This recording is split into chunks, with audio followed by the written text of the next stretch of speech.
So here's a big story that broke a few days ago that, frankly, I've been chomping at the bit to get on air and talk about. CNBC says Democratic Party files lawsuit alleging Russia, the Trump campaign, and WikiLeaks conspired to disrupt the 2016 election.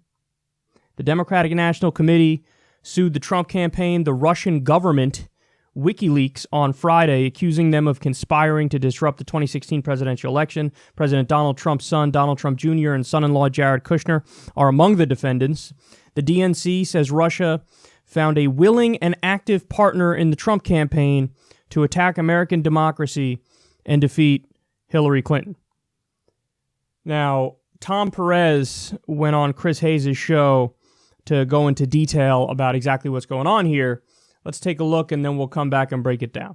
Pelosi weren't alerted about the lawsuit until the DNC was about to file.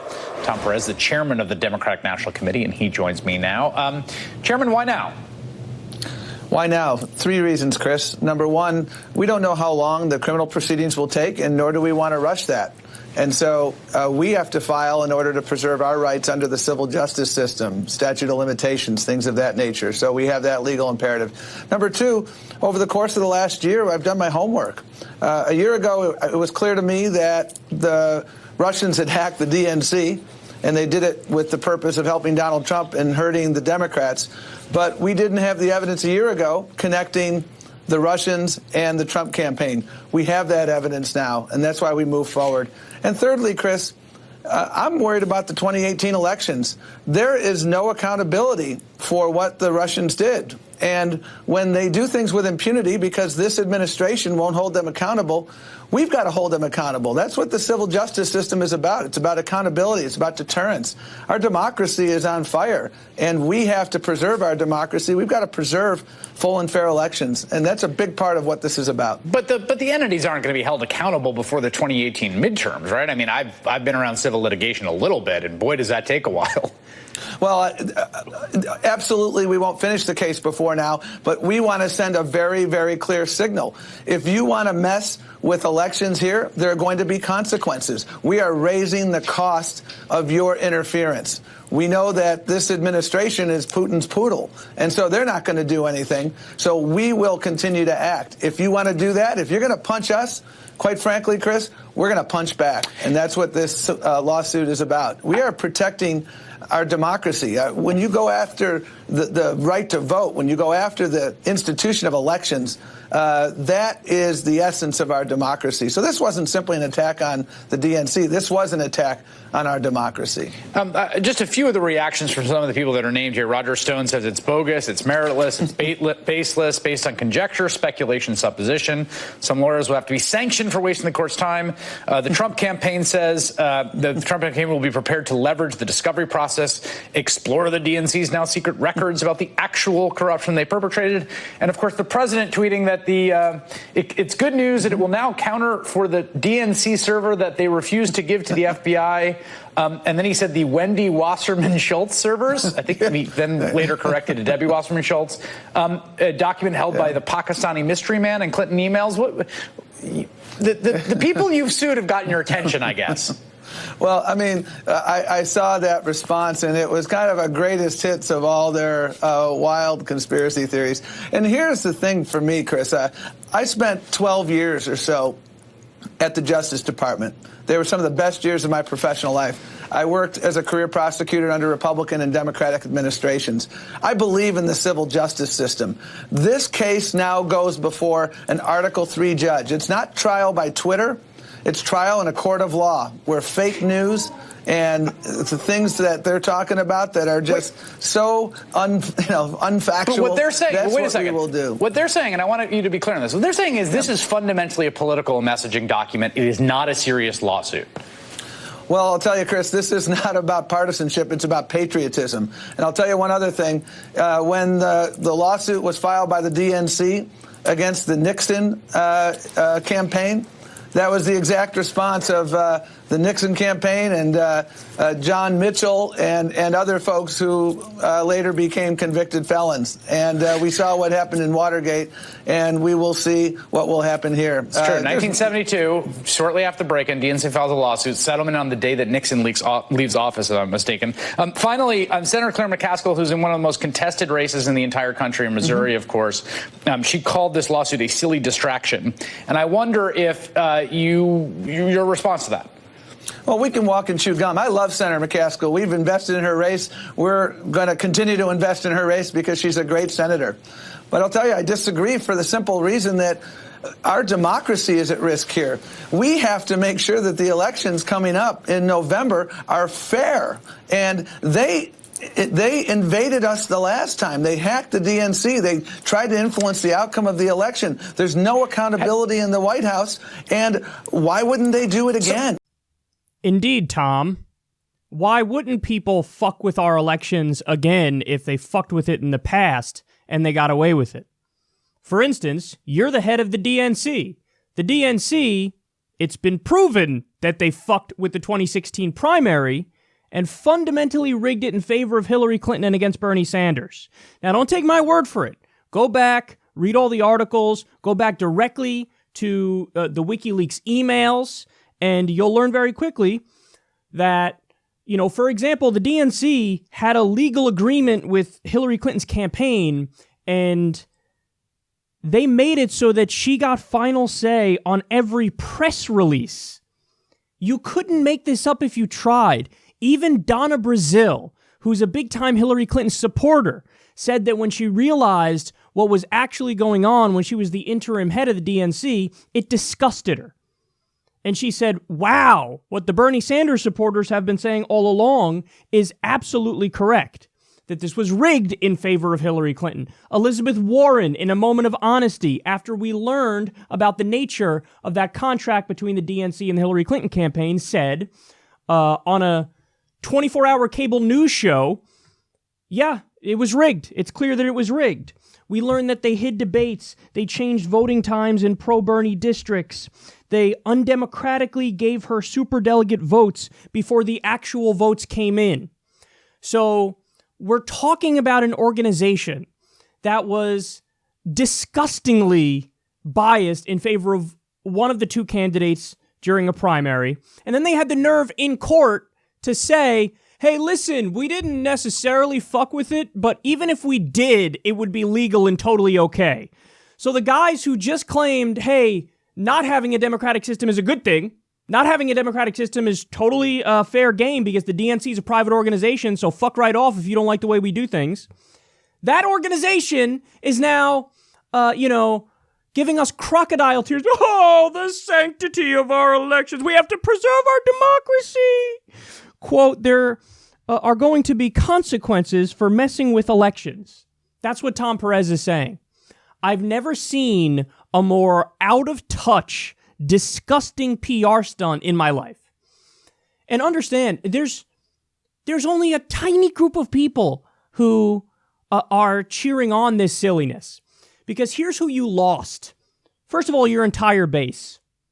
Why? Because your base are the people who are out there fighting day in and day out for issues that matter and that fix people's lives, fighting for Medicare for all and free college and a living wage and ending the wars and a New Deal and ending the drug war and legalizing marijuana. Your base is fundamentally issues-driven. If somebody's on the left and they actually care about the issues, that's the base. This is what consumes their time and this is what consumes their thoughts.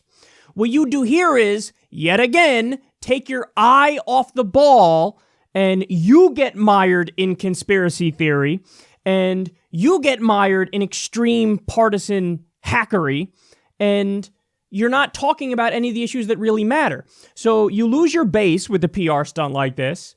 And then you know who else you lose? Well, they just said it right there. Claire McCaskill, for example. So you lose the Blue Dog Democrats too, because the Blue Dog Democrats know, okay, listen, I'm from a red state. So I can't be like rah, super team Democrat. I have to buck orthodoxy every now and then if I want to get reelected because my state is mostly Republicans. So this is a perfect example, a perfect time where they could just come out and say, no, I think the DNC, the Democratic Party, is being utterly ridiculous, and what a waste of time and effort this is. So you lose the right wing of the Democratic Party, who, by the way, I agree with on pretty much nothing else. But you lose, the Claire McCaskills, the Joe Manchins, and there's a decent number of these people. You lose them. You lose the base, the Bernie supporters, and the only people who you fire up are the most partisan of the partisan hacks. The people who still can't get over the fact that Hillary Clinton lost and on a daily basis are out there blaming James Comey and Gary Johnson and Jill Stein and Vladimir Putin and the FBI and everybody except her.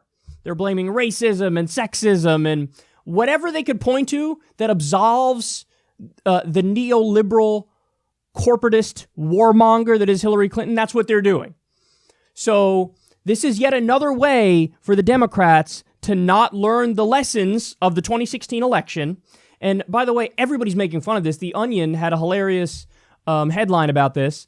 They said Democratic Party files lawsuit to make sure you never forget the 2016 election. I mean, wouldn't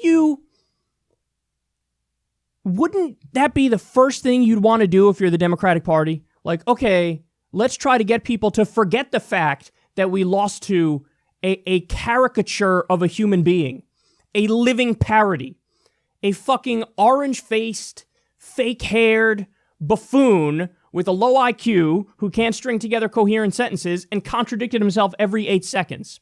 You lost to a circus act. Anybody who hasn't totally lost the plot would go, okay, let's move past this as much as possible. No, they're doing the exact opposite.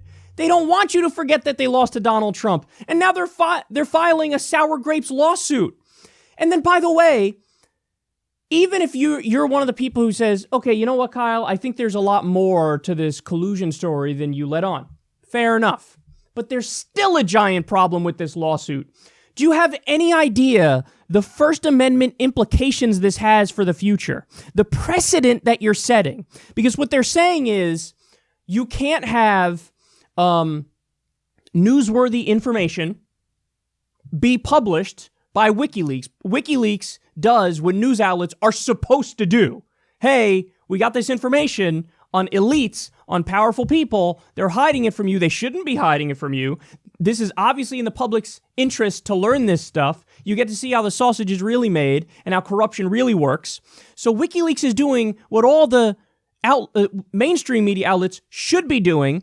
And what the DNC is saying is, no, we don't like the consequences of you doing your job as actual journalists and reporters. Now we're going to sue you. Now, by the way, let me just say real quick as a side point, I don't agree with Julian Assange's assessment of the last election. It was pretty clear, and we learned through some unearthed DMs, for example, that in Julian Assange's estimation, he thought, well, it's better if the Republicans win, and he believed that in the 2016 election. Now, I don't believe that. But having said that, that doesn't mean that releasing the DNC emails is wrong. In fact, it is still clearly right, because we learned about how the election was rigged in favor of Hillary Clinton. To argue against what happened because of the motivations is fundamentally preposterous, because look at what happened with, Edward Snowden, for example. Edward Snowden, what he did was technically illegal. Hey, you're not allowed to release, information that's top secret information, that's classified information. Well, what if the stuff that they classified as top secret is stuff that shouldn't be top secret, and he's exposing crimes and wrongdoing, and that's what it was. That's what he did. He said, hey, by the way, the NSA's taking everybody's information and spying on everybody, and it's without a warrant, so there's no more Fourth Amendment. So the government is violating the Constitution and the Fourth Amendment. So he does that, and then what did idiots say in response to that? Oh, I can't believe Edward Snowden broke the law. You can't believe Edward Snowden broke the law. Talk about missing the forest through the trees. The real fucking scandal here is that the government is spying on everybody. By the same token, the real scandal is not that Julian Assange and WikiLeaks released the emails. The real scandal is what was in the fucking emails. And partisan corporate Democrat loyalist hacks have been bending over backwards to try to not discuss the content of the emails. So much so that they just filed the most hilarious lawsuit mired in projection of all time, where as they were exposed as rigging an election, they're now filing a lawsuit fundamentally claiming that the Republicans are the ones who really rigged the election. What? How far up your own ass are you that you can't see straight and realize you have no case here? And again, even if you disagree with me on the substance of, collusion, that's irrelevant. Because what really matters here is the principle of the First Amendment. And this would have a terrible stifling effect on free speech and a free press. If you say, hey, getting information and then releasing it when it's in the public interest, you're not allowed to do that and we'll sue you if you do that. Well, any administration can take advantage of that for any reason whatsoever. So this is the Democratic Party. They've lost their fucking mind. And then, by the way, this is the Pied Piper strategy also needs to be discussed here, because it's been proven that Hillary Clinton, her campaign, and the Democrats, they decided, what we want to do is we want to build up Donald Trump as much as possible because we think it's a slam dunk election versus Donald Trump. So we're going to do everything in our power to try to make him be viewed as the serious contender, the real candidate. So you propped him up and then you lost to him. And your claim is that, WikiLeaks and Russia, they tried to prop up Donald Trump and we're going to sue them over that. Why don't you sue yourselves? You tried to prop him up. It was called the Pied Piper strategy. It's documented. It's all out there in the open. It's proven. They have fundamentally lost their minds, guys. I mean, I can't tell you the seething anger I was filled with when I saw that this is the PR stunt the Democrats are currently engaging in. Listen, if I wasn't in New York, in fact, here, I'll just say it. If you're in a state that has open primaries, what the fuck are you doing being registered as a Democrat? What are you doing? What are you doing? If you're in a state that allows you to vote in Democratic primaries while being an independent, I don't know why you're still a Democrat. Burn your fucking card. Burn it right now. I'm in New York, so unfortunately, I can't burn my Democratic card because then I give up my vote, for example, for Cynthia Nixon versus Andrew Cuomo, which I refuse to do. I give up my vote in the next Democratic primary where I might have the opportunity to vote for Bernie Sanders again or some awesome progressive. So I can't burn my Democratic card. But if you're in a state that allows you to vote in primaries without being a Democrat, burn your fucking card right now. What the fuck are you waiting for? They've totally and utterly lost their minds. This is comical on 13 different levels. It's against the First Amendment in a way that's above and beyond anything I could have possibly conceptualized beforehand. They just simply don't understand the First Amendment. They don't understand the idea of a free press. By the way, a lot of the things that they think are proven are not proven at all. Even the idea that, Julian Assange definitely got that information from Russia. That's not proven. That's not proven by a fucking long shot. Okay? And, Julian Assange, even though I have some substantive disagreements with him, this is the guy who gave us, for example, the Chelsea Manning leaks. This is the guy who showed how the U.S. government was massacring civilians and laughing about it in Iraq and then covering it up and not having anybody being held responsible for it. So he has a track record of telling me the truth, even though I disagree with him on some political issues, of course. But he has a track record of telling me the truth. And I'm supposed to trust the Democratic Party that just rigged the election when they come out and say, nope, Julian Assange definitely got it from Russia. Definitely got the information from Russia. And listen, I've gone a step further than other people in that I've said, I don't give a fuck, even if they got it from Russia. I don't care. I want to see the corruption. It needs to be exposed. What kind of a fucking moron sits there and goes, no, hide the corruption from me because I agree with the party in the first place, so I'm going to overlook their corruption because they're on my team. You know who does that? A tribalist idiot. Now, I also wish that there were leaks on the Republicans, and I got to see how bad their corruption is as well at the RNC, because I'm sure it's just as bad as the Democrats, if not worse. But the idea that people would say that's a bad thing that we got that information, you have to be such a partisan hack that it's laughable if you really take that position. So it's ridiculous. The most important reason it's ridiculous is the Pied Piper strategy, that they did what they're accusing Russia and WikiLeaks of doing.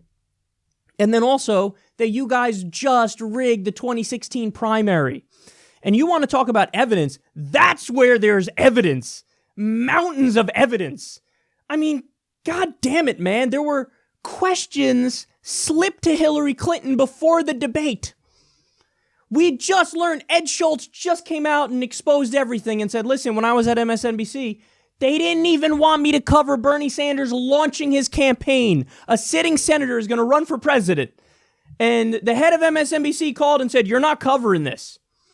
And what did he say? Hey, my take on it is, I think the top MSNBC brass are buddy-buddy with the Clintons. They're in the tank for Hillary Clinton. So yes, by any means necessary, they're going to try to suppress Bernie Sanders' campaign catching fire. So you had the media.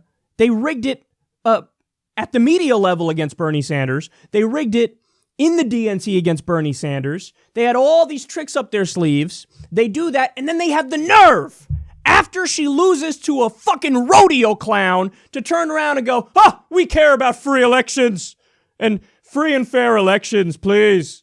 Now we must sue Russia, WikiLeaks, and the Trump campaign and destroy the First Amendment in the process of covering up for our fucking sour grapes and not getting over the fact that we're pathetic losers.